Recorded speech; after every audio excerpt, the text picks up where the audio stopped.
നിങ്ങൾ ഈ ബോർഡൊന്ന് ശ്രദ്ധിച്ച് നോക്കിയാൽ നാലുമണിക്കാറ്റ്. ഇത് ഈ നാലുമണിക്കാറ്റ് എന്ന് പറയുന്ന ഈ ഒരു ലൊക്കേഷൻ്റെ ചിൽഡ്രൻസ് പാർക്കിൻ്റെ എൻട്രൻസ് ആണ് കേട്ടോ. അതിൻ്റെ തൊട്ടപ്പുറത്ത് തന്നെയാണ് ചിൽഡ്രൻസ് പാർക്ക്. അപ്പോൾ ഇതിൻ്റെ തന്നെ മറ്റൊരു ഭാഗത്ത് മുതിർന്നവർക്കുള്ള ഏരിയ ഉണ്ട് കേട്ടോ, ബോട്ടിങ്ങും അതുപോലെയുള്ള മറ്റുള്ള കാര്യങ്ങളും ഒക്കെ ആയിട്ടുള്ളത്. അപ്പോൾ ഈ ഒരു സ്ഥലത്തിൻ്റെ പ്രത്യേകത എന്ന് വെച്ച് കഴിഞ്ഞാൽ നമ്മൾ 4 മണി കറക്റ്റായി കഴിഞ്ഞാൽ ഇവിടെ ഒരു പ്രത്യേക തരം കാറ്റങ്ങടെ അടിക്കും. ഈ കാറ്റങ്ങടെ അടിച്ച് കഴിഞ്ഞാൽ നമുക്ക് ചുറ്റുമുള്ളതൊന്നും കാണാൻ പറ്റില്ല. എൻ്റെ സാറേ, സോറി, കയ്യിൽ നിന്ന് പോയിട്ടാ. അപ്പോൾ പറഞ്ഞു വന്നത് വേറെ ഒന്നുമല്ല, ഇവിടെ എപ്പോൾ വന്നാലും ഈ കാറ്റ് ഇവിടെ അടിക്കും കേട്ടോ. ഇവിടെ എപ്പോഴും കാറ്റടിച്ചുകൊണ്ടിരിക്കുന്ന സ്ഥലം തന്നെയാണ്. അപ്പോൾ നമ്മൾ ചാവക്കാട് സെൻട്രലിൽ നിന്ന് നമ്മൾ ബീച്ചിലേക്ക് പോകുന്ന റൂട്ടുണ്ട്. അപ്പോൾ നമ്മൾ ഓൾറെഡി ചാവക്കാട് ബീച്ച് കവർ ചെയ്തിട്ടുണ്ട് കേട്ടോ. അപ്പോൾ അതിൻ്റെ വീഡിയോ കാണണമെന്ന് താല്പര്യമുള്ളവർക്ക് ഞാൻ മുകളിൽ ഇൻഫർമേഷൻ കൊടുക്കാം. കിഡലിൻ വീഡിയോ ഒന്നും ഞാൻ പറയില്ല, നിങ്ങൾ പോയിട്ട് കണ്ടിട്ട് തീരുമാനിക്കും കിഡലിനാണോ എന്നുള്ളത്. അപ്പോൾ സാധാരണ ഈ ഒരു ചാവക്കാട് സെൻട്രലിൽ നിന്ന് നമ്മൾ ഫസ്റ്റ് ലെഫ്റ്റ് എടുത്ത് സെക്കൻഡ് റൈറ്റിലേക്കാണ് നമ്മൾ ബീച്ചിലേക്ക് പോകുക. അപ്പോൾ അതിന് പകരം ഈ സെക്കൻഡ് റൈറ്റിൽ നിന്ന് നമ്മൾ പോകാതെ സ്ട്രെയിറ്റ് എടുത്തു കഴിഞ്ഞാൽ എത്താവുന്ന ഈ ഒരു ലൊക്കേഷനാണ് ഈ ഒരു നാലുമണിക്കാറ്റ് എന്ന് പറയുന്ന വളരെ ബ്യൂട്ടിഫുൾ ആയിട്ടുള്ള, എന്താ പറയുക, ഫാമിലിക്കായിട്ടാണ് നിങ്ങൾ വരുന്നത് വെച്ച് കഴിഞ്ഞാൽ ശരിക്കും എൻ്റർടൈൻ ചെയ്യാൻ പറ്റിയുള്ള നല്ലൊരു സ്ഥലമാണ് കേട്ടോ. കുട്ടികൾക്കാണെങ്കിലും മുതിർന്നവർക്കാണെങ്കിലും ഒക്കെ എൻജോയ് ചെയ്യാൻ പറ്റിയുള്ള നല്ലൊരു സ്ഥലം കൂടിയാണ്. അതുപോലെ തന്നെ നമുക്ക് ചെറിയ രീതിയിലുള്ള ഫോട്ടോഷൂട്ടും കാര്യങ്ങളൊക്കെ നടത്താൻ പറ്റിയിട്ടുള്ള ഒരു അറ്റ്മോസ്ഫിയർ ഇവിടെ കാണുന്നുണ്ട്. അപ്പോൾ നമുക്ക് ബാക്കി ഡീറ്റെയിൽ കൂടി നമുക്കൊന്ന് കാണാം കേട്ടോ.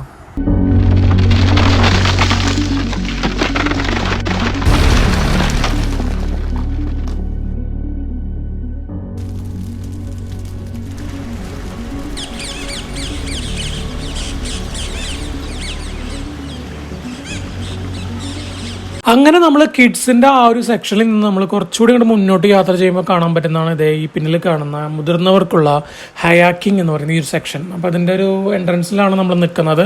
അപ്പോൾ ഇവിടുത്തെ കുറച്ച് കാഴ്ചകൾ കൂടി നമുക്ക് കാണാം.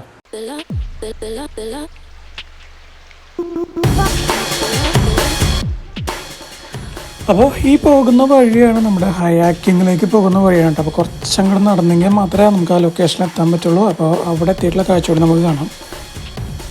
അപ്പോൾ സബ്സ്ക്രൈബ് ചെയ്യാതെ നമ്മുടെ വീഡിയോ കാണുന്ന ആരെങ്കിലും ഉണ്ടെങ്കിൽ ഒന്ന് സബ്സ്ക്രൈബ് ചെയ്ത് സപ്പോർട്ട് ചെയ്യണം. അപ്പോൾ നിങ്ങൾക്കൊക്കെ അറിയാം, ഈ സബ്സ്ക്രൈബ് ചെയ്യുക എന്ന് പറഞ്ഞാൽ പ്രത്യേകിച്ച് ഒരു നഷ്ടമില്ലാത്ത കാര്യമാണ്. ആ സബ്സ്ക്രൈബ് ബട്ടൺ ഒന്ന് അമർത്തുക, അതിൻ്റെ കൂടെ തന്നെ ആ ഓൾ ബട്ടൺ കൂടി അമർത്തി കഴിഞ്ഞാൽ ഇതുപോലെ നല്ല കാഴ്ചകൾ നിങ്ങളുടെ മുമ്പിലേക്ക് എത്തുക. അപ്പോൾ എന്നാൽ എല്ലാവരും കൂടെ തന്നെ പോകുന്നോളെ. അപ്പോൾ ഇവിടുത്തെ ഡീറ്റെയിൽ കാഴ്ചകൾ നമുക്കൊന്ന് കാണാം.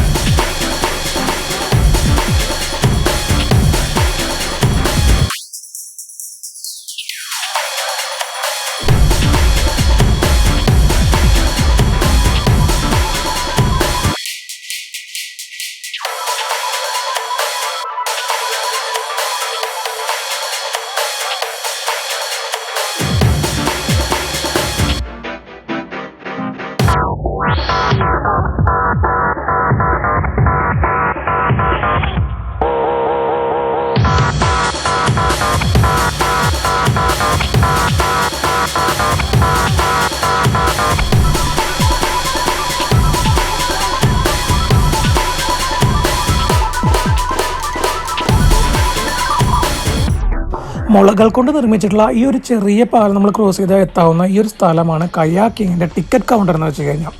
അപ്പോൾ ഇവിടെ നിന്ന് വേണം നിങ്ങൾ ടിക്കറ്റൊക്കെ എടുത്ത് ഈ ഒരു, എന്താ പറയുക, ആക്ടിവിറ്റീസിന് നിങ്ങൾ തയ്യാറെടുക്കാൻ വേണ്ടിയിട്ട്.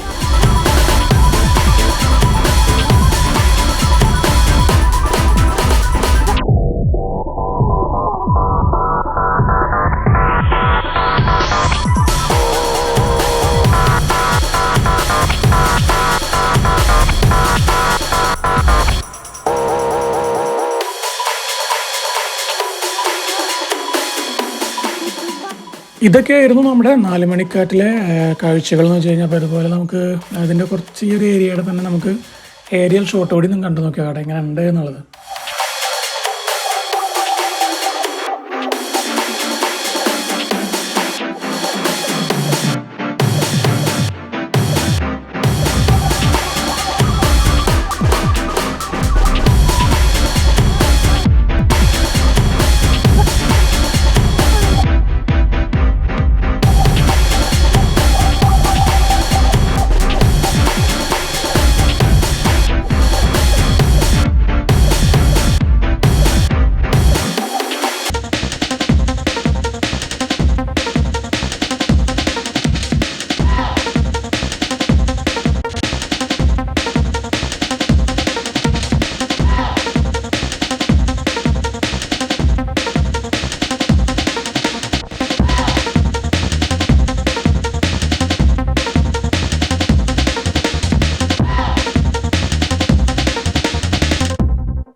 ഇതൊക്കെയായിരുന്നു നമ്മുടെ 4 മണിക്കാറ്റിലെ കാഴ്ചകൾ എന്ന് വെച്ച് കഴിഞ്ഞാൽ. അപ്പോൾ നിങ്ങൾക്ക് എല്ലാവർക്കും ഇഷ്ടപ്പെട്ടു എന്ന് തന്നെയാണ് ഞാൻ കരുതുന്നത്. അപ്പോൾ ഞാൻ തുടക്കത്തിൽ പറഞ്ഞ പോലെ ഇവിടെ 4 മണിക്കൂർ പ്രത്യേകിച്ച് ഒരു കാറ്റൊന്നും അടിക്കുന്നില്ല കേട്ടോ. 24 മണിക്കൂറും വളരെ സുന്ദരവും സുഗമമായിട്ടുള്ള കാറ്റ് തന്നെയാണ് ഇവിടെ എപ്പോഴും അടിച്ചുകൊണ്ടിരിക്കുന്നത്. അത് എല്ലാവർക്കും എൻജോയ് ചെയ്യാൻ പറ്റിയിട്ടുള്ളൊരു എന്താ പറയുക പ്രത്യേക ആംബിയൻസ് തന്നെയാണ്. അപ്പോൾ തൃശ്ശൂർ ജില്ലക്കാരാണോ അല്ലെങ്കിൽ ഈ സ്ഥലങ്ങൾ വിസിറ്റ് ചെയ്യാൻ ഇഷ്ടപ്പെടുന്ന ആളുകളാണോ തീർച്ചയായിട്ടും വന്നൊന്ന് വിസിറ്റ് ചെയ്യുക. അടിപൊളി സ്ഥലമാണ്.